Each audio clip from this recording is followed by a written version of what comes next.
하나님의 말씀입니다. 앉으신 채로 경청하십시오. 마가복음 3장 13절에서 15절 말씀입니다. 신약 성경 56면 마가복음 3장 13절에서 15절 말씀입니다.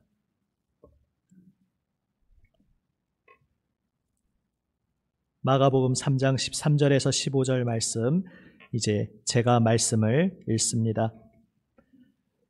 또 산에 오르사 자기가 원하는 자들을 부르시니 나아온지라. 이에 12를 세우셨으니 이는 자기와 함께 있게 하시고 또 보내사 전도도 하며 귀신을 내쫓는 권능도 가지게 하려 하심이러라. 아멘. 기도하시겠습니다. 거룩하신 아버지 하나님, 주님의 자녀 되어 주님의 자녀로서 살아감이 저희의 복이요, 기쁨이요, 생명, 평안임을 고백합니다.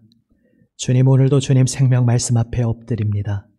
사랑하시는 아들, 딸을 위하여 예비하신 말씀을 들려주시고 주님 생명 말씀으로 저희의 심령을 새롭게 하여 주시옵소서. 세우신 말씀의 종을 성령님 붙드시고 이끌어 주시어 아버지의 말씀을 담대히 순전하게 전하게 하여 주시옵소서. 우리 구주 예수 그리스도의 이름으로 기도드립니다. 아멘. 할렐루야. 아멘. 우리를 하나님의 아들, 딸로 부르시고 우리의 삶을 주님께서 인도하시기에 우리의 모든 발걸음마다 주님의 아름다우신 사랑의 꽃과 열매가 풍성함을 믿습니다. 아멘. 오늘도 주님 예비하신 말씀 속에서 주님께서 나에게 들려주시는 음성으로 새 힘을 얻으시기를 주님의 이름으로 축복합니다. 아멘. 우리가 교회로 모입니다. 그런데 때로는 신앙생활하면서 그런 질문을 떠올릴 때가 있습니다. 꼭 모여야 하는가? 나 혼자 열심히 성경 보고 혼자 찬송 부르면서 혼자 신앙생활하면 안 되는가?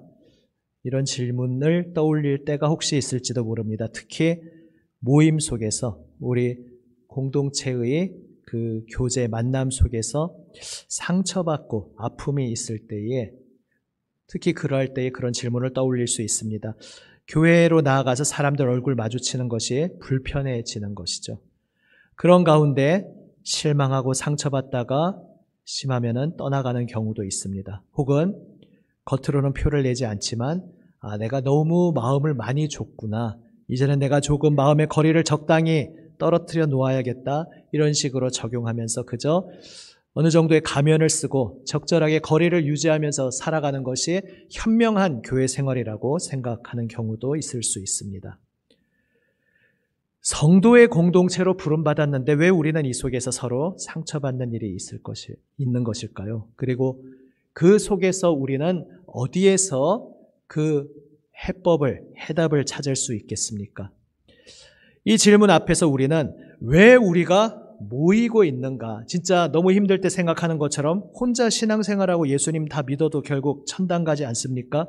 이런 질문을 하는 그 질문 앞에서 왜 애초에 예수 믿는 성도들이 공동체로 모이게 되었는가? 이것을 생각해 볼 필요가 있습니다. 그리고 그 근원에 바로 오늘 본문 말씀이 있음을 보게 됩니다. 예수님께서 12제자를 부르시고 사도로 세운 것은 복음서들이 다 전하고 있지만은 특별히 오늘 마가복음에서 이 장면, 12를 세우는 장면에서 독특하게 강조하고 있는 표현이 있습니다. 13절에서 원하는 자들을 부르셨다 하면서 14절에서 12를 세우셨는데 그 12를 세우신 목적을 14절과 15절에서 두 가지로 이야기하고 있습니다. 두 번째는 보내신다는 것입니다. 파송한다는 것. 그 보내신다는 큰 말 아래에 두 가지가 또 가지를 치고 있는데 보내셔서 전도도 하고 또 귀신을 내쫓는 권능도 가지게 하려 하심이라. 그래서 그 두 가지는 가지로 하나의 속에 들어서 보내시기 위함이다. 이것이 두 번째 목적입니다. 그러면 첫 번째 목적이 무엇입니까? 14절 말씀에 자기와 함께 있게 하시려고 12를 세우셨다 말씀하고 있습니다. 그러니까 사역하도록, 일하도록 파송하는 것이 중요한 목적이지만 그 이전에 더 중요한 목적, 더 근원이 되는, 전제가 되는 목적이 있는데 그것이 함께 있게 하시고자 함이었다는 것입니다. 하나님이 어떤 분이십니까? 우리는 신구약 성경을 통해서 하나님께서 우리와 함께 있기를 원하시고 기뻐하시는 하나님이시라는 것을 발견하게 됩니다. 처음 에덴 동산 이야기부터도 그렇습니다. 그 에덴 동산이 왜 에덴 동산입니까? 하나님이 그곳에 함께 하시고 하나님과 사귐을, 교제를 누리기 때문에 에덴 동산이 에덴 동산일 수 있는 것입니다. 에덴 동산 중앙에 생명나무가 있다는 것도 아주 그 에덴 동산의 본질을 잘 나타내 주는 것입니다. 그 나무 자체에 마력이 있다 이런 것이 아니라 하나님과 함께 살아가는 이 에덴 동산, 하나님과 교제함이 바로 생명 그 자체다. 하나님의 품 안에 머물러서 이 에덴 동산 안에 거주하고 있다면 계속해서 생명나무 과실을 따먹으며 생명을 누릴 수 있다는 것을 보여주는 것이 바로 생명나무였습니다. 물론 또 하나의 나무가 있었죠. 선악을 알게 하는 나무. 그것을 따먹지 말라고 하신 것이 또 역으로 같은 연결되는 중요한 주제지만 오늘은 그것을 굳이 더 언급하지 않겠습니다. 우리와 교제하기 원하시는 분이 이 땅에 육신으로 오셔서 가장 중요하게 생각하신 일도 바로 특정한 사람들을 가까이 두셔서 많은 사람들이 군중에 말씀을 들으러 오고 있었고 그 오는 사람들 마다하지 않으시고 다 치유해 주셨지만 그 중에서도 특별히 뽑아서 12명과 교제를 나누셨습니다. 육신으로 오셨기 때문에 육신으로 오셔서 육신이기 때문에 하실 수 있는 십자가의 사역, 귀한 사역이 있었지만 또 육신으로 계신 동안 육신의 한계로 예수님 당대에 다 하실 수가 없었습니다. 그러니까 예수님이 12하고만 교제하시겠다는 뜻이 아니라 육신으로서 할 수 있는 범위 12과 특별한 교제를 나누시고 이제 그 12를 통해서 또 제자들이 세워지고 또 그 제자들이 세워지면서 그 교제가 계속 확장되어 가게 하신 것입니다. 그리고 그러면 2세대 제자, 3세대 제자, 4세대 제자 이렇게 계속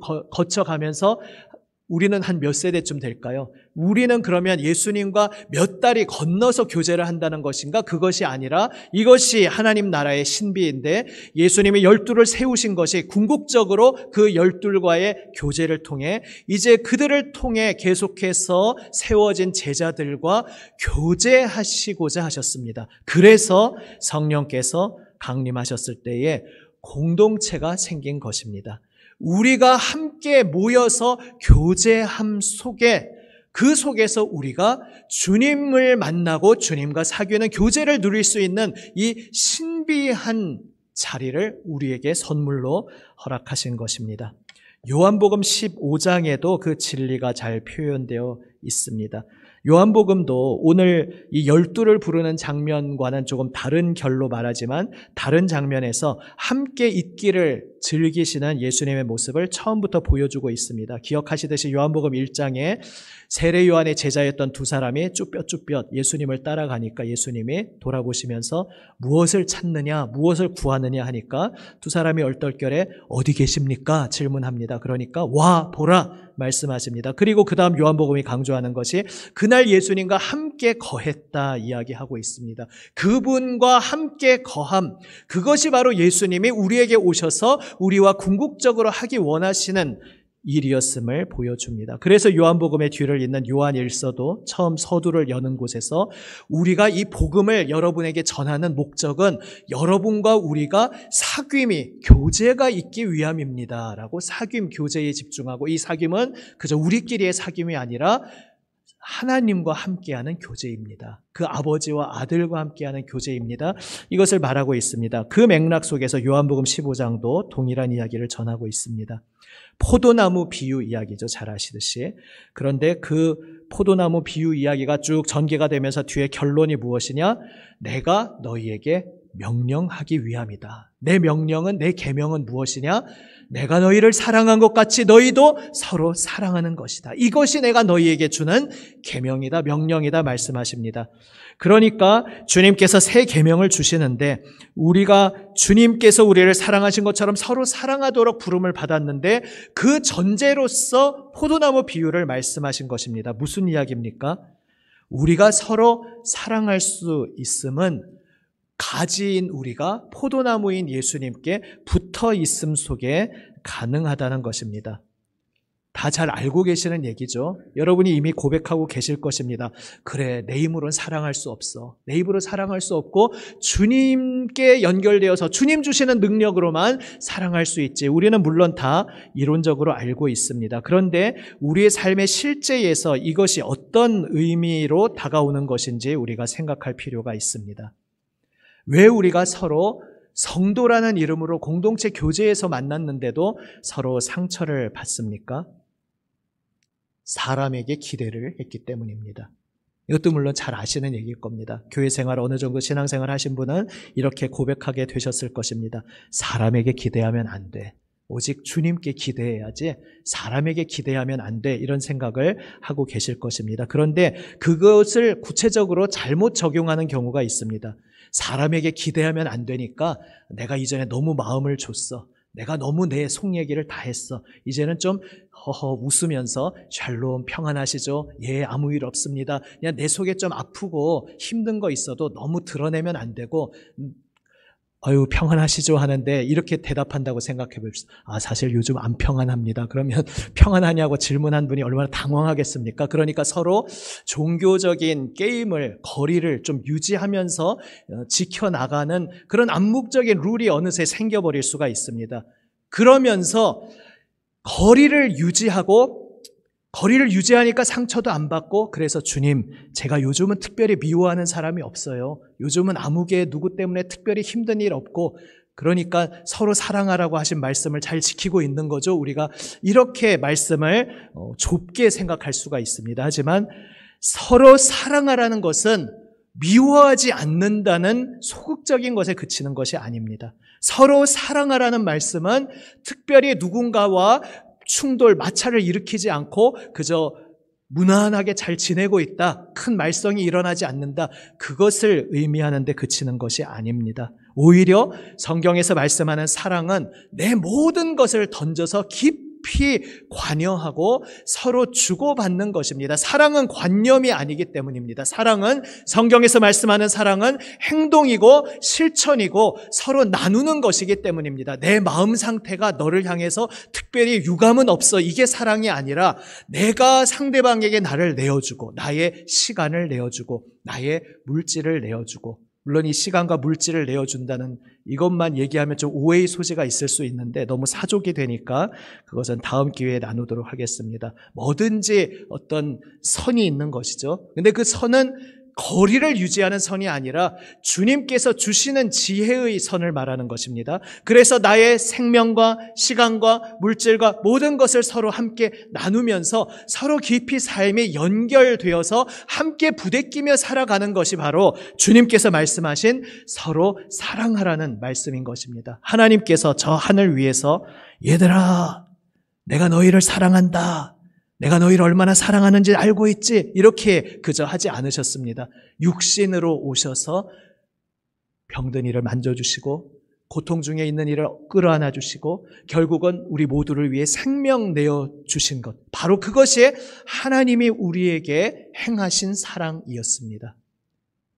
바로 그렇게 우리를 사랑하신 주님께서 내가 너희를 사랑한 것 같이 너희도 서로 사랑하라. 부대끼는 실질적인 사랑으로 사랑하라 말씀하신 것입니다. 그런데 참 실천이 쉽지 않습니까? 쉽지 않지 않습니까? 그러니까 상처받고 여러 가지 시행착오 끝에 결국 묘수로 생각해낸 것이 적당히 거리를 유지하는 것이 되어버렸을 수 있습니다. 그러면 여기서 무엇을 우리가 놓친 것이겠습니까? 무엇을 우리가 오해한 것이겠습니까? 이미 답은 나와 있습니다. 사람에게 기대했기 때문입니다. 그런데 그 사람에게 기대하지 않고 주님을 기대한다는 것이 아까 말씀드린 대로 그러니까 적당히 거리를 유지하는 게 아니라 그럴수록 더 깊이 연결되는 것이다 말씀드렸습니다. 어떻게 이것이 가능할까? 포도나무 비유가 서로 사랑하는 말씀의 전제가 되어 있다는 것, 주님과 연결되어 있다는 것 말씀드렸습니다. 이것도 그냥 얼핏 생각하면 우리가 다 이미 알고 있는 것 같은 이야기일 수 있습니다. 그래, 주님과 연결되어 있어야 주님의 생명을 받고, 그래, 내 능력으로 사랑하는 것 아닌 것 알고 있습니다. 주님의 능력으로 사랑하라는 말씀이시지요. 그런데 어떻게 하자는 이야기겠습니까? 내가 은혜를 많이 받으면 그때부터 자동으로 사랑하게 되는 것입니까? 물론 은혜를 많이 받아야 사랑하게 되는 것은 맞습니다. 그런데 제가 이 말씀을 드리는 것은 우리가 그것을 때로 마법적으로 혹은 기계적으로 오해하는 경우가 있기 때문입니다. 우리가 저 새하늘 새 땅, 이제 완전히 장차 예수님의 재림과 함께 완성될 새로운 세상에서는 서로 이제 미워하는 일도 없고 상처 주고받는 일도 없고 온전한 사랑으로 사랑하게 될 것을 우리는 믿고 소망하고 있습니다. 그런데 그러면 그때 그 새로운 세상의 우리들과 지금 이 땅을 살고 있는 우리들은 무엇이 다르기에 그때는 그렇게 상처 주고받지 않고 사랑할 수 있는 것이겠습니까? 물론 재림 예수님 오시면 예수님과 얼굴을 맞이하며 우리가 몸도 변화되고 우리의 전 존재가 온전히 변화될 것을 우리는 알고 있습니다. 그런데 이것을 그저 마법적인 기계적인 것으로 우리가 오해할 수 있습니다. 지금과 그때가 결정적으로 다른 것은 지금은 우리가 희미하게 주님을 보고 있지만 그때에는 주님과 얼굴과 얼굴을 마주하여 본다는 사실입니다. 차이점은 결국 주님과 우리와의 관계의 그 짙음, 농도의 차이인 것입니다. 사실 이 땅에서도 이미 성령께서 우리 안에 하나님의 영이 우리에게 오셨기에 장차 새하늘 새 땅과는 비교할 수 없지만 그래도 이 땅에서는 충분할 정도로 주님께서 자신을 우리에게 보여주시고 우리를 주님과 연결시켜주고 계십니다. 이 자리에 아마 예수님 일찍이 영접하고 그래서 성령의 강력한 임재를 경험하시고 성령 충만을 경험하셨던 분들은 잘 생각해 보시면 이게 무슨 이야기인지 다시 기억을 떠올리실 수 있을 겁니다. 혹시 잊으셨다면 기억을 떠올리실 수 있을 겁니다. 하지만 지금 이 예배에 출석하고 있지만 아직 예수님을 인격적으로 정말 나의 구세주 주님이십니다라고까지는 아직 고백하지 못한 분도 있을 수 있습니다. 혹은 고백을 한다고는 하지만 성령님의 강력한 임재? 그게 뭐지? 이것을 잘 모르겠다고 하는 분도 있을 수 있습니다. 그런 분들은 내가 예수님께 내 마음을 드리고 내 삶을 드리면 저러한 일들을 경험하게 된다는 것이로구나, 이런 느낌으로 오늘 말씀을 들으시면 되겠습니다. 혹은 이미 예수님을 영접하고 성령의 임재를 경험해왔고 경험하고 계신 분들은 맞아, 저게 애초에 내 출발점이었는데 내가 그러고 보니까 저것을 조금 놓치고 있었구나, 잊고 있었구나, 이러한 느낌으로 오늘 말씀을 들으시면 되겠습니다. 제가 학교 다닐 때에, 대학 다닐 때에 그때 아침 일찍 학교로 나아갔던 이야기를 몇 주 전 설교 때 말씀드렸습니다. 보통 수업 시간 간신히 맞춰서 가기도 힘든, 참 잠도 많은 그 시절에 왜 그렇게 굳이 1시간 더 일찍 갔느냐 하면은 그 식당 빈 공간에서 같은 교회 청년, 같은 소속되어 있는 친구 선후배님들과 만나서 말씀 큐티 함께 그 자리에서 묵상하고, 중요한 것은 그 말씀 묵상한 것을 그 자리에서 쉐어링이라고 저희 불렀는데 같이 묵상 나누는 그 시간이 너무 좋았기 때문에 잠도 마다하지 않고 일어나서 일찍부터 나아갔던 것입니다. 그런데 그때는 그것을 의식했던 것이 아니지만 지금 돌이켜 보니까 그때 이랬구나, 이런 생각이 듭니다. 그때 제가 아침 일찍 그 자리로 달려갔던 이유가 거기서 함께하는 분들이 굉장히 신앙적으로 특별하다든지 대단하신 분들이라서 그랬던 것이 아닙니다. 생각해보면 다 연약한 사람들이고 심지어는 후배 앞에서 저런 이야기까지 하셔도 되나 하는 이야기까지 막 쑥쑥 하셔서 오히려 당황할 정도로 자신의 믿음의 연약함, 요즘 고민하고 있는 것들도 나눔 속에서 많이 나누시던 경우였습니다. 그때 그래서 어린 마음에, 좀 치기 어린 마음에 선배님인데 저 정도밖에 안 되나? 이런 생각을 한 적도 있는데 사실 돌아보면 그 모든 것이 겸손과 은혜의 시간이었음을 고백하게 됩니다. 아무튼 그런 속에서도 그분들한테 실망을 하고 이 정도밖에 안 되는구나, 이 모임에 안 가야겠다, 그렇게 생각을 안 했습니다. 왜냐하면 애초에 일찍부터 일어나서 그 모임을 갔던 이유가 그분들이 대단하고 그분들에게서 뭔가 굉장한 걸 얻어내겠다고 간 것이 아니라 그냥 함께 주님을 공통 분모로 하고 있는 사람들이 함께 만나서 내가 만난 주님, 오늘 내가 받은 말씀의 은혜를 나누고 또 그분이 받은 말씀의 은혜를 서로 주고받는 그 자체가 너무나 기뻤기 때문입니다. 그러니까 뒤의 시점에서 돌아보니 바로 이런 기쁨이었던 것입니다. 주님이 우리를 사랑하신다는 그 마음을, 그 고백을 공유하고 있는 자체가 중요한 것이었습니다. 그래서 서로가 서로를 그냥 생자배기로 마주보는 것이 아니었습니다. 나도 우리의 손을 함께 맞잡고 계시는 주님을 통해서 그를 보고 있는 것이었고, 그도 주님을 통해서 나를 보고 있는 것이었죠. 그 사람이 소중한 이유는 그분이 굉장해서가 아니고, 그분이 흠이 없어서가 아니고, 내가 예수님의 은혜와 사랑을 너무나 깊이 받은 겁니다. 예수님이 나를 사랑하신다는 것이 너무 가슴 벅찹니다. 그런데 주님 믿지 않는 이들에게 그래서 그것을 전하기도 하지만 아직 그것을 공유하고 공감하지는 못합니다. 주님을 알지 못하는 분들은. 그런데 주님이 우리를 사랑하신다라는 이 한마디 말만으로도 얼마나 가슴이 벅찬지, 얼마나 감격적인지 함께 공유하고 공감할 수 있는 사람이 나와 함께 내 앞에 한두 분이라도 있다는 게 너무 소중하고 감사한 겁니다. 그래서 주님이 우리를 사랑하신다는 것, 그래서 우리도 주님을 사랑한다는 것, 그저 그 고백을 만나서 나누는 그 단순한 것이 어찌 그리 기쁜지 그것을 위해 그 자리로 달려갔던 것입니다. 바로 우리 성도의 교제의 본질이 그와 같습니다. 사실 제가 결혼 주례할 때마다 나누는 말씀도 그것입니다. 거기에서는 거룩한 삼각관계라고 어떤 다른 목사님의 표현을 빌려서 말하고 있습니다. 삼각형의 양쪽 점에 신랑과 신부가 있는데 서로 바로 직접 마주할 수 없다는 것이죠. 마주하면 그냥 상처뿐입니다. 그런데 그 꼭지점에 주님이 계셔서 주님을 향해 우리가 다가갈 때에 두 사람의 거리도 계속 가까워진다는 그것을 제가 주례 때마다 전하고 있습니다. 그것이 우리 모든 인간관계의 근본입니다. 여러분, 교회에 와서 무엇을 기대하십니까?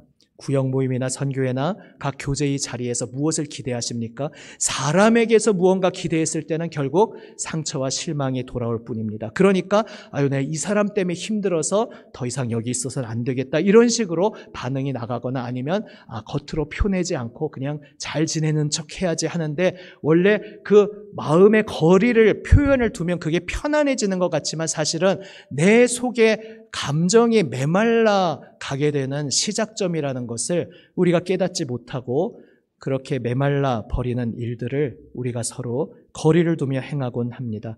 여기서 우리가 예수님께서 주신 답을 오늘 다시 붙잡을 필요가 있습니다. 애초에 우리가 뜨거움으로 그 성도의 교제의 자리에 나아가기를 소망했던 이유는 우리 서로 때문이 아니었습니다. 우리를 함께 끌어안고 계시는 주님의 은혜와 사랑 때문이었습니다. 그것이 오늘 우리의 모든 성도 소그룹 교제의 원동력이라는 것을 기억하시기를 바랍니다. 여전히 우리는 나아가서 교제하면서 너무나 생각이 다르고 사람이 어찌나 이렇게 다른지요. 믿음으로 같이 모였는데도 어떤 한 사안을 놓고 어찌 그리 입장이 다른지요. 여전히 우리는 그런 것들을 경험할 수 있습니다. 여전히 그것 때문에 때로는 삐그덕 될 수도 있습니다. 그러나 근원적으로 우리가 그것 때문에 낙심하고 실족하지 않게 되는 이유는 내가 지금 걸어가는 이 길의 원동력은 나를 사랑하시는 주님께 붙잡혀 있기 때문입니다. 내가 그 주님을 사랑하는 감격이 넘치기 때문입니다. 역으로 뒤집어서 말하면 내가 요즘 어떤 교제 가운데 상처받고 힘들어함이 있다면은 물론 그 상대방이 실제로 나에게 좀 무례하게 한다든지 좀 잘못하고 있는 원인이 있을 수 있죠. 그것을 그냥 없는 것으로 치자는 이야기는 아닙니다. 그런데 그것은 그분이 주님 앞에서 해결할 문제고, 또 때로는 우리가 필요하면 기도함 속에 유 메시지가 아니라 I 메시지로, 이게 뭔지는 오늘은 설명드리지 않겠습니다. 내가 너의 이런 것 때문에 내 마음이 이렇다, 그런 것으로 또 솔직히 나누어야 할 필요도 있습니다. 그런데 지금 말씀드리는 것은 더 근원적인 이야기입니다. 내가 오늘 교회 공동체 교제 속에서 어떤 힘들고 상처받는 일이 있다면 근원적으로 내가 요즘 주님께 온전히 사로잡혀 있지 않구나. 주님 사랑에 완전히 붙잡히면 상대방이 보이지 않았습니다. 우리가 연애할 때 그것을 콩깍지 씌인다고 말하지 않습니까? 그런데 성도의 교제도 그런 요소가 분명히 있을 수 있습니다. 은혜 받고 충만하니까 너무 좋아서 그냥 콩깍지가 씌어서 다 좋아 보입니다. 그런데 조금 시간이 지나니까 상대방 성도의 모습 속에서 부족함, 연약함들이 보이는 것이죠. 애초에 그 시절 돌아보면 내가 은혜 충만함으로 성도의 교제에 함께할 수 있었던 것은 콩깍지가 쓰여서 그 사람의 단점이 안 보였기 때문이 아니었습니다. 근원적인 것은 내가 주님께 사로잡혀 있으니까, 내가 주님의 압도적인 사랑에 붙들려 있으니까, 주님이 너무 좋아서, 주님께 너무 감사해서, 주님으로 인해 너무 행복해서 그 주님으로 인한 기쁨을 함께 공유할 수 있는 사람이 있다는 것만으로 우리 성도가 함께 모이는 그 자리가 너무나 소중했던 것입니다. 이 첫 기억을 다시 우리가 찾고 회복하기를 원합니다. 결국 문제는 우리가 주님 앞에 온전히 붙잡히는 것입니다. 그리고 이것은 사실 닭이 먼저냐 달걀이 먼저냐처럼 계속 맞물리는 문제처럼 들리기도 합니다. 주님의 압도적인 사랑에 붙들리려면 내가 흠 많고 평범해 보이는 모임일지라도 성도의 교제에 계속 내 몸을 함께 두고 있어야 합니다. 내 몸을 계속 함께 두면서 그 속에서 말씀을 서로 나누는 자리에 나를 계속 노출시킬 때에 나는 주님의 압도적인 사랑에 점점 사로잡힐 수 있는 환경으로 나아가는 것입니다. 그리고 그렇게 주님의 압도적인 사랑에 사로잡힐 때에 우리는 성도의 교제 가운데 서로의 연약함이 여전히 보일 수 있지만 그것이 나에게 결정적인 치명적인 것으로 다가오지 않고, 그럼에도 불구하고 우리는 함께 주님을 사랑합니다. 그럼에도 불구하고 우리는 함께 주님의 사랑을 받고 있는 소중한 존재들입니다. 이 세상 나 혼자 주님을 알고 나 혼자 주님을 믿고 있다면 주님으로 인해 행복하지만 이 땅에서의 관계로는 참 얼마나 외로웠을까요? 하지만 지금 내 앞에서 동일한 주님을 함께 주님으로 고백하고 있는 사람, 그래서 말하지 않아도 눈과 눈을 마주치면서 주님의 은혜 알지? 주님의 십자가 보혈 은혜 알지? 그 사랑 알지? 그저 눈만 마주치고 그 사랑으로 인해 함께 웃을 수 있는 사람, 그 사랑을 함께 노래할 수 있는 사람이 내 옆에 한 사람이 있을 수 있다는 것이, 그것 자체가 얼마나 소중한 일인지, 얼마나 행복인지, 감사한 일인지 우리는 다시 고백하게 될 것입니다.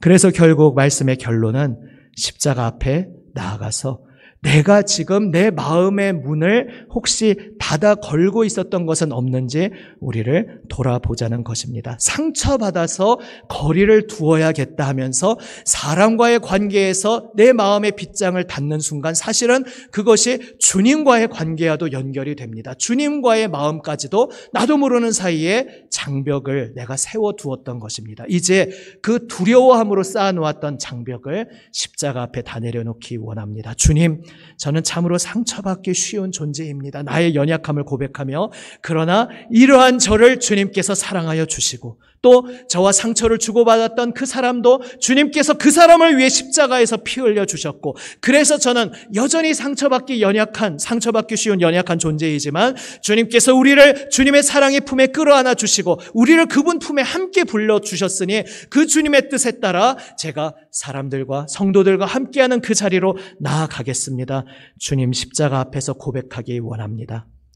내가 어느새 내 마음의 영역에 주님 온전히 압도적인 사랑에 붙잡히던 자리에서 발걸음을 한 걸음 띄어서 다른 것에 내 마음을 내어주고 있는 것이 없었는지, 그리고 상처 가운데 사랑과의 관계 속에서 내 마음에 어느새 어떤 부분 살짝 문을 닫아놓은 부분이 없었는지 오늘 십자가 앞에서 주님 비춰주시는 빛 가운데 발견하고 그 모든 빗장을 열고 내가 주님 아닌 다른 것으로 채움을 받고자 어느새 한 발자국 멀어져 있었던 것 주님께 고백하며 더욱 주님 앞에 엎드리기 원합니다. 더욱 성도의 교제 자리로 깊숙이 들어오기를 원합니다. 그리고 그 속에서 오늘 이 모임 가운데 이 사람을 통해 무엇을 얻기를 소망하는 것이 아니라 주님 사랑에 압도되어서 그 주님의 사랑을 함께 고백할 수 있는 사람이 함께 있을 수 있다는 그 자체로 감사의 고백을 드림 속에 우리를 다시 충만한 기쁨으로 채우시는 주님의 은혜를 누리시기를 우리 주님의 이름으로 축원합니다. 아멘. 기도하시겠습니다. 아버지 하나님, 주님의 사랑에 압도되어 주님으로 인해 모든 것이 아름답습니다 고백하였던 그 자리에서 어느새 슬며시 발걸음을 멀리하고 떨어져 있지 않았는지 저희 자신을 돌아봅니다. 주님께 저의 온 마음과 사랑을 다 바쳐 주님 따르던 길에서 어느새 슬며시 발걸음 떨어져 있는 부분이 있었다면 이 시간 다시금 주님 앞에 온전히 엎드리게 하여 주시옵소서. 주여, 상처 속에 사랑과의 관계 속에 적당히 거리를 두고 빗장을 걸어둔 것이 어느새 주님과의 관계에까지 빗장을 걸어두었던 것임을 오늘 깨닫고 다시 그 모든 것 십자가 앞에 내려놓게 하여 주시옵소서. 주여, 서로 완벽하지 않지만 주님 함께 말씀을 공유하고 주님이 우리를 사랑하신다는 그 고백을 함께 공유하는 그 자체가 너무나 소중한 보물임을 주님 앞에 고백하며 오늘도 성도의 교제 속에서 생생하게 우리를 만나주시는 주님을 경험하게 하여 주시옵소서.